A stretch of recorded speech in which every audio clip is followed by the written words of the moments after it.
Guys,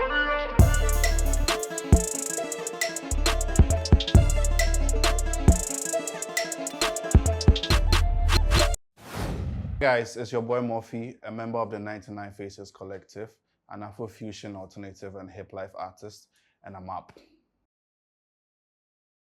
JOO Moffat is a Ghana boy. I grew up in Bubuashi and I lived in different vicinities. From Bubuashi, I lived in Mataiko, I lived in Kaswa. I was once a Kobolo down there, I don't lie about it. Always roaming the town. I like movies, especially series a lot. My favorite series is Suits, and my favorite movie is Interstellar. It's a very beautiful movie. I think everyone should watch because it's about space and time and stuff like that. But I'm not a geek. I just like watching stuff like that. Aside music, I play basketball, I play soccer, I play volleyball. I was part of the men's basketball team in Infantipim, and I completed University of Ghana, Legon. My course, I won't mention my course. Yeah. All right, so professionally, I've been making music for 5 years. 5 years, I think since 2017.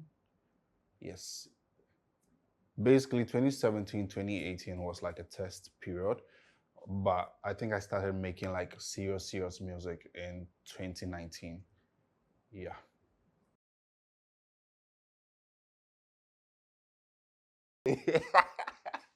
Where you get that one from? Well, so aside music, I also like to model. Like I like fashion a lot. So sometimes I go on YouTube and watch like Versace runway and stuff like that. But in that particular photo, I was modeling for Larry J. I don't remember the year, but I should be in 2020 or 2021. But that picture is not on the internet, so I don't know how you got it, bro. Well, for classical music, I think basically it was a stumbled upon something. It wasn't something that like I grew up with, but I think there was a time that in a movie I heard, I think it was Beethoven or something like that, and I was like, oh, you know what? Let me check these things out. Then I went on Spotify and I saw they have a whole like playlist for all of these things, so I started listening to them. So on times where, or in times where like I feel down and stuff like that, I go straight to like listening to classical music because I get lost in them. Yeah. Wulomei is just because I'm a Ghanaian and I like Ghana music. It's easier to relate to like songs like that. It's easier to pick like patterns from them, even from the drum patterns and stuff like that. So for a song like JOO, if you really pay attention to like the beat, you could hear like drum patterns from that side. There's even a video of myself, Mel, and Oggy playing the drums in there just because I listened to a song from Wulomei. Then I decided that nah, I need to replicate something like that. Yeah. And that's my family. That's 99 Faces. So I think it was 2 years ago. There was a time I was talking to Freddie and Cozy. We were trying to link up and then make music, basically. It was after Marince's Bonyo party. Yeah, I believe so. And then we spoke to Joker, and then Joker like gave us his place to make music. So during the period of making the songs, we realized that, oh, nah, these songs are very good. So maybe we should keep them for something bigger. And then I met Jasper through Freddie Gambini.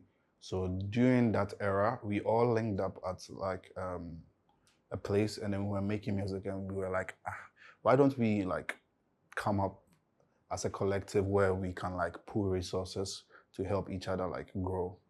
So basically, that was the genesis of creating the collective. But the name and stuff, it was created based on an inspiration from an art. So where we were, there was an art over there, and it had like faces. So over there, we kept rambling through like names. I remember someone said 24 something and stuff like that. And then we were like, nah, I think the faces make sense because it shows like the different faces and then the different phases in life. You get it. The name 99, I don't know where it came from, but we just picked 99 Addition and then it worked. But yeah, shout outs to the family though. Okay, so for Joe, sadly, Joe came at a point where like I didn't understand life.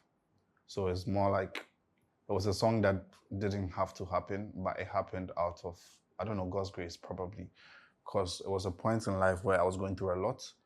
And then I was sent the beat. I think Augie sent the beat. And then I was in the dining hall, I remember, at home. And then I started like writing to the song. And then it just sprang up from that, because at that point I was in a relationship, and then like mostly when I see this particular person, like the person makes me happy. So I was like, you know what, let me just write a song about the person. The reception for JOO was amazing. I think it catapulted my career to some level that I really appreciate the fans for.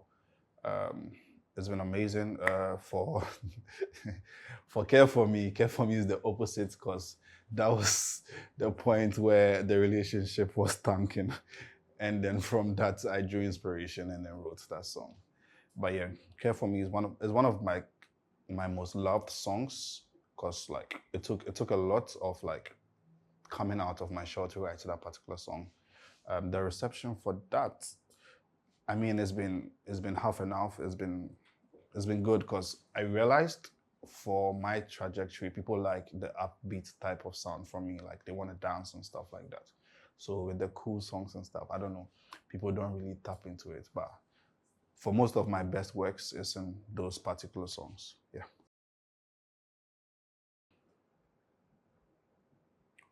Fun fact, I don't know how to title things.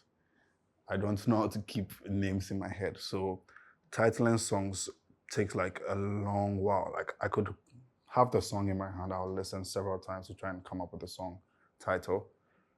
Then I'll come up with something, and then I'll share with Jasper. Jasper normally handles strategy and stuff for me. So when I share with him, he goes like, nah, that's not the title. But it goes through a long channel, because I have to be beating myself up and stuff like that. There's a song that I haven't released yet. It's about loneliness, and I titled the song Lonely. And everybody that hears the song is pissed, because why am I titling the song Lonely? You get? So with titles, I don't know. Mostly I leave it to Jasper or my management to decide. Are you trying to get information from me? Yes, there's a 2.0 in the works. We've been low-key in the studio for the past 2 months. Yeah, we've been working on new music. Just that we've not been putting like it out for people to know about it. So it's kind of a secret, so keep it well. But yeah, there's a 2.0 coming next few years. Let me just put it like that. Well, to me, I know I want people to see me as a generational thinker, someone who helps artists. Normally, anything I'm doing, I try to keep like people in mind as well. So I'm always thinking about the next generation and how I don't want them to pass through the same things that I've passed through as an artist. I want people to see me as a loving person, a fun person. That's why normally most of my songs are very upbeat and come with like the vibe of dancing and stuff like that. So yeah, basically that. Before the year ends as an artist. So as an artist, I've been on a break for a few months because I was going through a lot, so I had to sort all those things out. So basically, I'm kind of picking up from where I left off. I'm about to release my next single. Truthfully, I don't know what I'm doing, but I know what I'm doing. It doesn't make sense, but it makes sense in my head. All I want to do is try and push the song to the top and also be able to like perform on the various stages that will be up this December. So yeah, just watch out for what's coming.